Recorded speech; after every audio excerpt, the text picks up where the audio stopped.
dos paredes laterales. La boca tiene dos paredes laterales que corresponden a las bocas o mejillas. Este salón tiene dos entradas. Nuestra boca tiene una entrada representada en los dos labios. Y este salón tiene una pared posterior representada acá en esta zona de proyección. Nuestra boca tiene una pared posterior que es el paladar blando. Ese es el concepto entonces que vamos a tomar entonces. La boca tiene 6 paredes. Vamos a hablar de esas 6 paredes. Los labios representan ¿qué pared? Anterior. Las bocas o mejillas, las laterales. El paladar duro, la superior. El piso de la boca, la pared inferior. Y el paladar blando, la pared posterior. La boca tiene que tener una entrada. ¿Quién delimita la entrada de la boca? ¿Los labios? Los labios. Entre el labio superior y el labio inferior hay un espacio. Entonces, a ese espacio le vamos a llamar rima bucal. O rima labial, es lo mismo. Entonces, la rima labial o la rima bucal es el orificio de entrada no solamente a la boca, sino al sistema digestivo. O sea que cuando nosotros le decimos al paciente, abra la boca, anatómicamente le estaríamos diciendo, obviamente no lo vamos a decir así porque no nos va a entender, a menos que sea otro colega, nosotros le tendríamos que decir técnicamente, dilate la rima labial, abra la boca. ¿Qué músculos hacen eso? ¿Qué músculos dilatan la rima labial? Es decir, ¿qué músculos abren la boca? ¿Qué músculos abren la boca? El bucinador, los dos cigomáticos, los 3 elevadores común del labio superior a la nariz, del labio superior y del ángulo oral, y los depresores, el del ángulo de la boca, el del labio inferior, el risorio. Todos esos músculos abren la boca, pero solamente uno la cierra, el orbicular. ¿Cuál sería el término técnico para decir cierra la boca? Ocluir. Ocluir es el término técnico que alude a cerrar. Entonces, ocluir los labios es el técnico para decir cierre la boca. Eso lo hace sus músculos. Listo. Vamos a revisar. Entonces, nombre técnico para los labios, queilos. Por eso cuando un paciente tiene infección en los labios, en la historia clínica le vamos a diagnosticar queilitis. Se hace referencia a los labios. El labio queilo superior e inferior. Listo. Hacen parte de la cara. En este caso el labio superior es un poco más robusto que el labio inferior. Puede ser al revés, pueden ser iguales, pueden ser los dos pequeños, pueden ser los dos muy grandes. Es decir, las expresiones morfológicas de los labios difieren. Este borde de los labios le vamos a llamar el borde marginal o el borde cutáneo de piel. Y este borde libre de contacto le vamos a llamar el borde bermellón. Ahora, ¿por qué los labios son más rosados que el resto de la piel de la cara? Hay 3 razones. La primera, ¿cómo creen que será la piel? Mucho más delgada. Entonces, la piel en los labios es más delgada que la del resto de la cara. Esa es una razón. La segunda, básicamente un labio, ¿por qué está formado? Mucosa. Más que mucosa. Hay algo mucho más grueso que la mucosa. Y es de forma circular. Músculo. Entonces, los labios en esencia son músculo. Y los músculos, ahí viene la tercera razón. Los músculos están muy vascularizados y la sangre es rosada. Entonces, esa es la razón. Entonces, 3 razones para que los labios tengan su color. Piel delgada, son de consistencia muscular y están muy vascularizados. ¿Cómo se llama este punto donde se unen los bordes periféricos de los labios? Comisuras. ¿Suras? Es comisura. Les dije que el labio tiene dos bordes. ¿Cómo se llama este borde? Marginal. Marginal, periférico o cutáneo. ¿Y este borde interno? Bermellón. Aquí, ¿qué bordes se están uniendo? El verde. El marginal con el verde. No sé. Los bordes marginales. Donde se unen los bordes marginales, ángulo. Ángulo. Donde se unen los bordes bermellones, comisura. ¿Listo? Que hay veces dicen que ángulo de la boca y comisura labial es lo mismo. No, no es lo mismo. La comisura es la unión de los bordes húmedos. El ángulo es la unión de los bordes secos.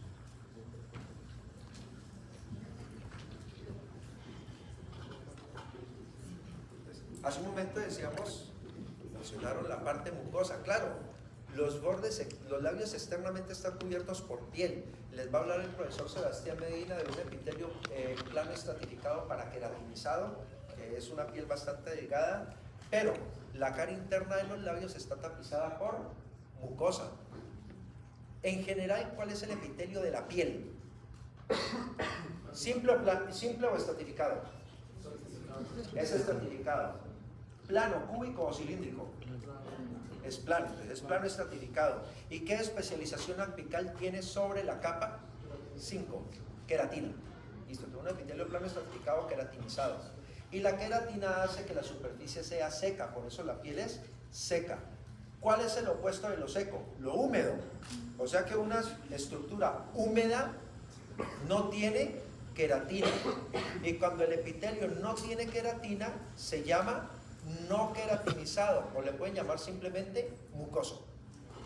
La cara externa de los labios tiene epitelio plano estratificado con queratina, se llama paraqueratinizado, pero por dentro de ese epitelio plano estratificado mucoso, y por eso es húmedo. ¿De dónde proviene la humedad? De las glándulas. ¿Y cómo llaman esas glándulas? Salivales menores. ¿Y en histología cómo se llaman? Una glándula exocrina tiene dos partes. ¿Cómo se llama la parte secretora de la glándula? ¿Cómo? Acino o adenómero. Por eso hay la adenoma hipoficiario, los adenomas de la glándula hipófisis. De la parte secretora de una glándula se llama acino o adenómero. Y está el conducto. Entonces, acinos. Entonces, en la mucosa de los labios hay acinos. Miren aquí que la mucosa del labio superior y la mucosa del labio inferior forman unos pliegues de mucosa que van anclados a las encías. Se llaman frenillos labiales. O sea que este es el frenillo labial superior y este es el frenillo labial inferior. Entonces, ¿qué son los frenillos labiales? Son pliegues de ¿qué? Pliegues de mucosa de los labios. El espacio entre el labio y la encía, entre el labio y el diente, este espacio se llama vestíbulo. Este es el vestíbulo bucal superior y acá el vestíbulo bucal inferior. Entonces tenemos ahí los labios, vamos a retirar tejido celular subcutáneo. Ok. Los labios van a tener tres tipos de inervación. ¿Cuáles? Por tener piel, ¿qué inervación necesita? Sensitiva. Por tener músculo y por tener glándulas secretomotora o parasimpática. Entonces hay tres tipos de inervación en los labios. La sensitiva, ¿quién la da? ¿Cuál es el nervio sensitivo de la cara? Trigémino. Y el trigémino tiene tres divisiones. ¿Cuáles? Oftálmica, maxilar y mandibular. Lo vamos a ver mañana. Entonces, al labio superior lo inerva el nervio maxilar. Al labio inferior lo inerva el nervio mandibular. ¿Qué tipo de inervación? Sensitiva. La inervación sensitiva de los labios está sufrida por el trigémino. Maxilar para el superior y mandibular para el inferior. Si retiramos la inervación sensitiva, entonces vemos ahí la parte muscular, el músculo auricular. ¿Quién le da la inervación motora? A ese músculo. Ya no puede ser el trigémino, el facial. Entonces, la inervación motora de los labios la proporciona el nervio facial. al igual que la parasimpática. Entonces, la inervación parasimpática en los labios, el nervio facial. En conclusión, entonces, tenemos 3 nervios para los labios: maxilar, mandibular y facial. Tenemos 2 pares craneales para los labios, el quinto y el séptimo.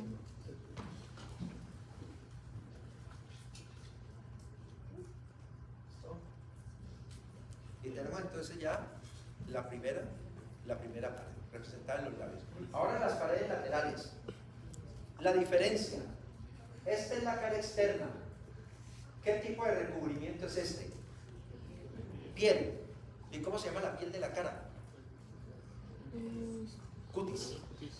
Por eso la palabra cutáneo, de cutis. Entonces, la piel de la cara se llama cutis. Entonces, las paredes laterales de la boca se llaman bucas. El recubrimiento externo de las bucas es revestimiento cutáneo y se le puede llamar mejilla. Pero miren el recubrimiento interno. Ya no es cutáneo, ¿es de qué tipo? Mucoso, y se llama carrillo. Entonces, cuando yo me refiero a mejilla, estamos hablando de la parte externa de la piel. Si nos referimos a la mejilla por dentro, no sería mejilla, sería carrillo. Entre la piel, es decir, entre la mejilla y el carrillo, que es la parte mucosa, entre esas 2 capas hay un músculo. ¿Cuál? Buccinador.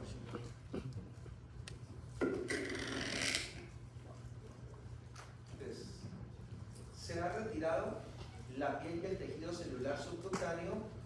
Ahí se aprecian algunos músculos de la mímica cubiertos por fascia. Vamos a retirar.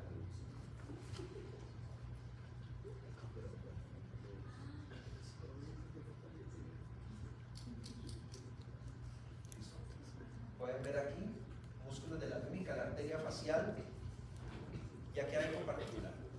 Esta glándula que estudiaremos ahora en la parte final, esta es la glándula parótida. Es una glándula salival mayor y su conducto, que es el conducto parotidio de Stenón, esta suele ser una glándula parótida accesoria. Miren cómo el conducto de la parótida inicialmente abraza este músculo, que es ¿cuál? Macetero, que es de la masticación. Y un poco más adelante, ahí retiramos la parótida, vemos el macetero. Aquí viene el músculo buccinador, que es el músculo que forma la pared de la mejilla. Miren, entre el macetero y el buccinador, en la pared lateral de la boca, cuerpo adiposo de la boca o bolsa adiposa de Bichat. Entonces, cuando la gente dice, me quiero hacer una cirugía para resaltar pómulos, entonces vamos a diagnosticar en la historia clínica que al paciente se le va a hacer una bichectomía. Entonces, una extirpación quirúrgica de la bolsa adiposa de Bichat para resaltar el hueso cigomático, el músculo buccinador. Si nos devolvemos allí, vemos cómo el conducto de la parótida o conducto de Stenón atraviesa no solamente a la bolsa adiposa de Bichat, sino también al músculo buccinador para desembocar dentro de la cavidad oral. Ahí lo pueden ver.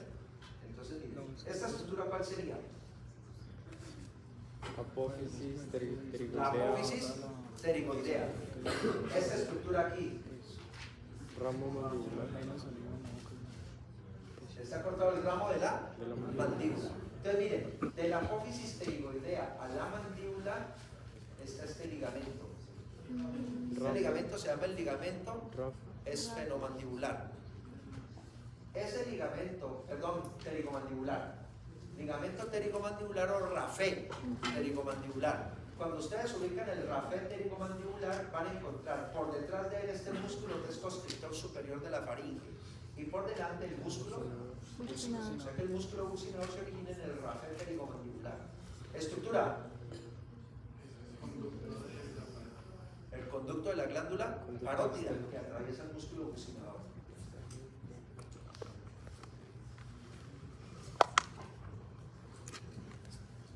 ¿Qué nervio creen ustedes que le da sensibilidad a esas mejillas o bucas?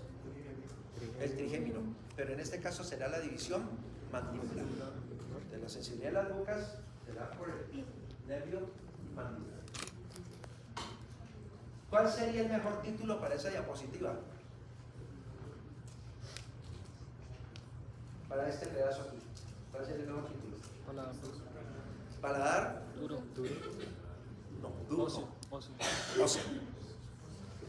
Paladar duro, si nosotros metemos el dedo a la boca y tocamos por encima de la lengua. Eso sería paladar óseo. Perdón, duro. Cuando yo me refiero a paladar duro, es el paladar óseo, pero cubierto ¿por qué? Por mucosa. Por mucosa. Entonces, cuando el paladar óseo, es decir, cuando el hueso está cubierto por mucosa, le llamamos paladar duro. Si le quitamos la mucosa, se convierte en paladar óseo. Ok, entonces aquí vemos el paladar óseo. ¿Cuántos huesos lo forman? 4. 2 en color morado y estos 2 en color naranja. ¿El color morado a qué hueso corresponde? Al maxilar. Al hueso maxilar.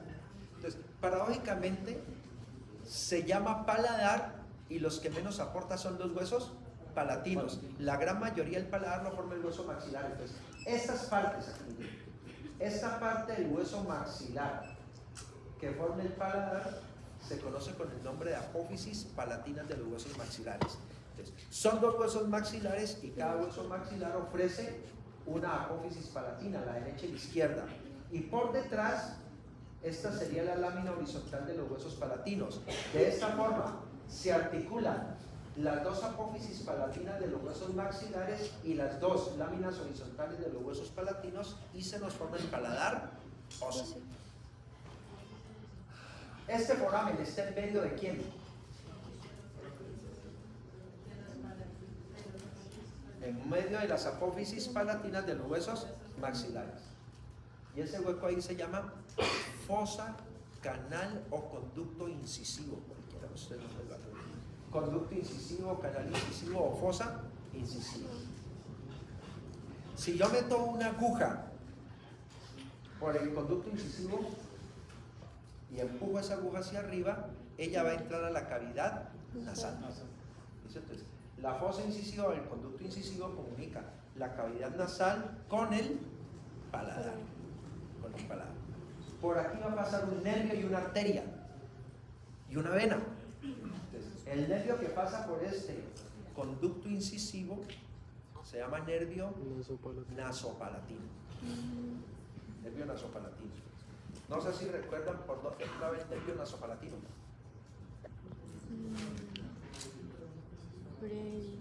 Por el foramen esfenopalatino de la fosa esfenopalatina, se metía a la cavidad nasal. Luego ese nervio atraviesa la cavidad nasal y llega al paladar, pero llega por aquí, por el foramen incisivo o conducto incisivo canal incisivo. Entonces, por ahí pasa el nervio nasopalatino y pasa la arteria y la vena esfenopalatina. Estructura.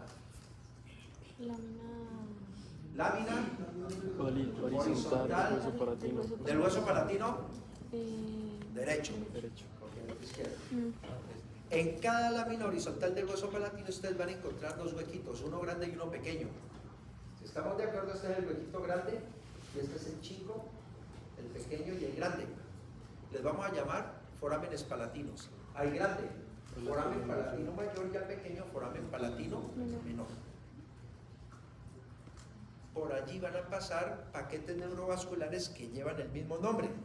O sea, paquete neurovascular palatino mayor y paquete neurovascular palatino menor.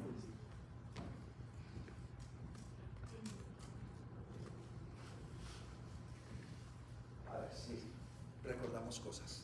Estructura, ¿qué nervio? Maxilar. ¿Qué nervio? Maxilar. ¿Cómo llama el espacio este hueco aquí? La fosa esfenopalatina. Claro, porque a la fosa esfenopalatina le llega el nervio maxilar. Arteria maxilar. De la arteria maxilar sale la arteria esfenopalatina que se mete a la cavidad nasal. Vamos a mirar acá lo siguiente. Estamos viendo el tabique nasal. Entonces, esta sería la arteria esfenopalatina. Luego miren cómo la arteria esfenopalatina se está metiendo por el conducto incisivo y llega al paladar. Miren aquí el nervio nasopalatino metiéndose por el conducto incisivo y llegando al paladar. Allí. Por fosa incisiva sale la arteria esfenopalatina y el nervio nasopalatino. ¿Qué foramen? Foramen palatino mayor. Palatino mayor, por donde pasa el nervio palatino mayor y la arteria palatina mayor, para el paladar duro. Bueno, en este caso óseo, porque no tiene la mucosa, pero el propósito es llegar a la mucosa. Miren acá qué foramen. Palatino menor. Palatino menor, por donde sale el nervio palatino menor y la arteria palatina menor para el paladar blando, que queda por detrás del duro. Listo, entonces llevamos 4 paredes. La anterior en los labios, las 2 laterales, derecha e izquierda, las mejillas, bucas. Acabamos de ver la superior representada en el paladar duro óseo. Ahora vamos a ver la pared ¿Cómo es que inferior. llaman las mejillas por dentro? No, por dentro. Carrillos. Carrillos. Alguien podría decir que la pared inferior es la lengua. La lengua no es una pared de la boca, la lengua es contenido de la boca. O sea que la pared inferior de la boca es lo que hay por debajo de la lengua. ¿Y qué es lo que hay por debajo de la lengua? Lo que vamos a conocer con el nombre del piso de la boca. Entonces miren lo siguiente, a ver, recordemos. Estructura. Foramen Foramen mandibular. mandibular. ¿Qué parte de la mandíbula es esta? Interno. El cuerpo. ¿Qué apófisis? Geni o espinas dentales. Entonces, por debajo de esas apófisis geni, que son 2, las superiores y las 2 inferiores, por debajo de las apófisis geni inferiores aparecen estos músculos, uno a cada lado. Entonces vamos a llamar músculos miloioideos. Este es el músculo miloioideo derecho y el músculo miloioideo izquierdo. Ioideo porque se insertan en el hueso ioides. Músculo miloioideo derecho e izquierdo. Se originan por debajo de las apófisis geni. Pero en la siguiente diapositiva vamos a montar un músculo por encima del miloioideo. ¿Y ese músculo de dónde se va a originar? De las espinas dentales. De las apófisis geni inferiores. ¿Y para dónde se va a venir? Hacia el hueso ioides, que es este músculo. Aquí tendremos el miloioideo y por encima del miloioideo, miren que nos quedaron solamente las apófisis geni superiores, las 2 inferiores quedaron ocultas por este músculo, el músculo genioideo. Entonces, el piso de la boca son 2 músculos, miloioideo y genioideo. Estos 2 músculos, ¿a quién sostienen? Sostienen a la lengua. O sea que nuestra lengua no podría bajarse hacia el cuello porque estos músculos no la dejan, le forman un piso, una barrera. Músculo. El miloioideo. Y por encima el genioideo.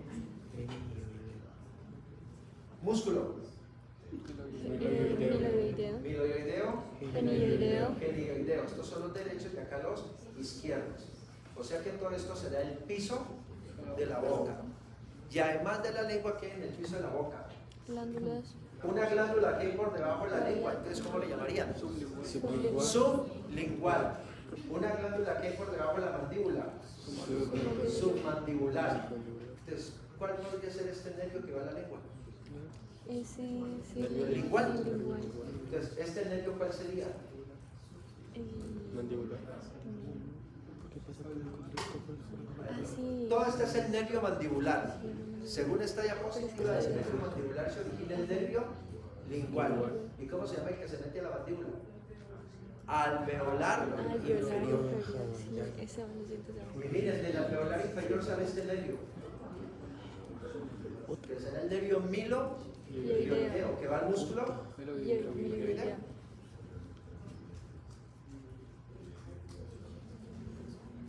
Por encima de esos músculos y esas estructuras, ¿quién recubre todo esto? Mucosa. Entonces, ¿quién creen ustedes que levante este relieve? Aquí el paciente tiene levantada la lengua. Entonces, este relieve, ¿quién lo deja?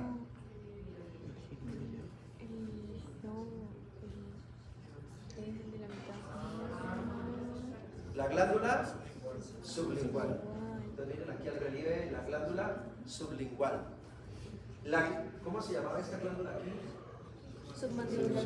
Y glándula. Sublingual. Estas dos glándulas desembocan por debajo de la lengua en esto que se van a llamar las carúnculas linguales. Por eso algunas personas pueden coger la lengua, aplastar el piso de la boca y les pueden salir chorritos de saliva. Porque cuando aplastan la lengua, ¿quién está comprimiendo? A las glándulas sublinguales. Entonces las presionan y hacen que salga saliva a presión por las carúnculas sublinguales.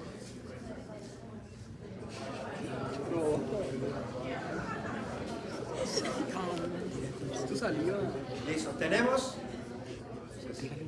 5 paredes, nos falta una. La pared posterior. Entonces, ¿quién representa la pared posterior? El paladar blando. El paladar blando. El paladar duro tenía dos partes. ¿Cuáles son las dos partes del paladar duro? Una parte ósea y otra parte mucosa. El paladar blando tiene tres partes. Una parte muscular, una parte aponeurótica y una parte mucosa. Pero la aponeurosis, el músculo y la mucosa, los tres son tejidos blandos, por eso se llama paladar blando. Si yo les pregunto, ¿cuántos huesos forman el paladar óseo? ¿La respuesta? 4. 4. ¿Cuántos músculos forman el paladar blando? La respuesta es 10. Entonces, el paladar blando está formado por 10 músculos, 5 derechos y 5 izquierdos. Les vamos a mirar. ¿Cómo es que se llamaban las arterias que llevan hasta acá? Todo esto que sería acá, el paladar ¿qué? Duro. Y por detrás, el paladar blando. En todo el centro del paladar blando hay un apéndice que se llama úvula, pero le vamos a dar apellido, úvula palatina. Porque ¿qué úvula conocieron el semestre pasado? El semestre pasado conocieron dos úvulas, ¿no? La úvula del vértice del cerebelo es una, en el cerebro hay una úvula, y en el lóbulo occipital del hemisferio cerebral hay otra úvula. Es para que lo tengan. El paladar blando. Después de la úvula palatina. ¿Qué hay dentro de la úvula palatina? Un músculo que se llama el músculo de la úvula palatina. Entonces ya llevamos 2 de 10. Músculo de la úvula palatina derecha e izquierda que se funciona. O sea, el duro y luego llega el blando y el Miremos palatar. aquí. Ahí funcionaban los dos músculos de la úvula palatina. ¿Qué arteria sería esta aquí? La una. ¿Qué arteria? No miren que está encastrada dentro del hueso. Y si está encastrada dentro del hueso significa que está pasando del cuello a la cavidad craneal. ¿No? La carótida interna. La carótida interna atraviesa la porción petrosa del hueso temporal por delante del oído medio. Por eso la pared anterior del oído medio se llama pared carotidia. Esta es la arteria carótida interna y este es el hueso temporal, la porción petrosa. Entonces miren, que al lado del conducto carotidio se originan dos músculos. Uno, el músculo elevador del velo del paladar y otro músculo que se llama el músculo tensor del velo del paladar. Entonces ya llevamos 6. Los dos músculos de la úvula palatina, derecho e izquierdo, dos músculos elevadores del velo del paladar, porque al paladar blando se le puede llamar velo del paladar, y dos músculos que se llaman tensores del velo del paladar. Esos músculos elevador y tensor del velo del paladar, según el esquema, están por debajo o por encima del paladar blando. Por encima del paladar blando. Entonces, ¿cuáles serían los músculos que hay por debajo del paladar blando?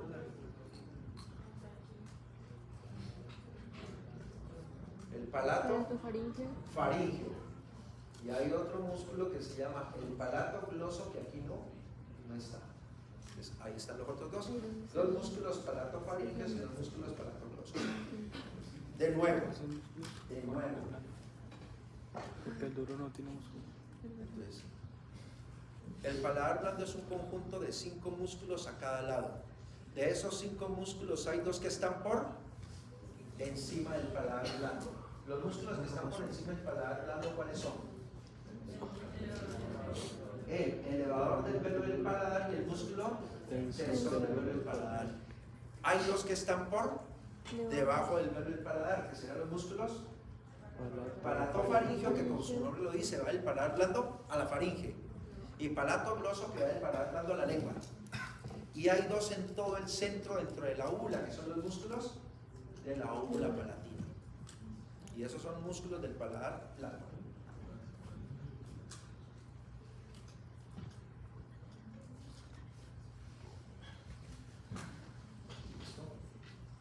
Eso lo hacemos en todas las consultas pediátricas, en las consultas con pacientes adultos que tienen tos, que tienen fiebre, que les duele la boca, y se hace la exploración de la boca con el bajalenguas. Entonces, cuando nosotros le colocamos al paciente el bajalenguas en el dorso de la lengua, le decimos al paciente, a él saca la lengua y diga A. Entonces, cuando el paciente dice A, presionamos con el bajalenguas hacia abajo para bajar la lengua. Pero cuando el paciente habla, el paladar blando sube. Entonces, baja la lengua y sube el paladar blando. ¿Cómo se llama el espacio entre el paladar blando y la lengua? Lo vieron el semestre pasado con la profesora Estefanía en respiratorio. Istmo de las fauces. ¿Listo? El istmo de las fauces es el espacio entre el paladar blando y la lengua. Entonces, cuando exploramos la boca con el baja lengua, si le decimos al paciente que diga A, entonces ¿qué es el paciente que dilata? El istmo de las fauces. ¿Y qué hay por detrás del istmo de las fauces? La orofaringe. ¿Y qué hay a los lados del istmo de las fauces? Las amígdalas palatinas. Cuando el paciente del consultorio nos llega y nos dice que tiene fiebre, que le duele para tragar, que le arde para tragar, que está escupiendo con sangre, podemos sospechar una faringoamigdalitis. Entonces tenemos que hacer ese examen, bajar la lengua, decirle al paciente que diga A, porque cuando el paciente dice A, le podemos ver las amígdalas y le podemos ver la orofaringe a ver si hay cambios estructurales para poder mirar qué tipo de faringoamigdalitis es. Estructura. Úvula. ¿Úvula qué? Palatina. Entonces miren, aquí hay un músculo que va del paladar blando a la lengua. ¿Qué músculo? Palato. Gloso. Palatogloso. Por detrás del músculo palatogloso, acá escondido el músculo palatofaringeo. Entre el músculo palatogloso y el músculo palatofaringeo estaría la tónsila o amígdala palatina. El espacio entre el paladar blando y la lengua, este es el istmo de las fauces. Y lo rosado que se ve al fondo sería la mucosa de la orofaringe o bucofaringe.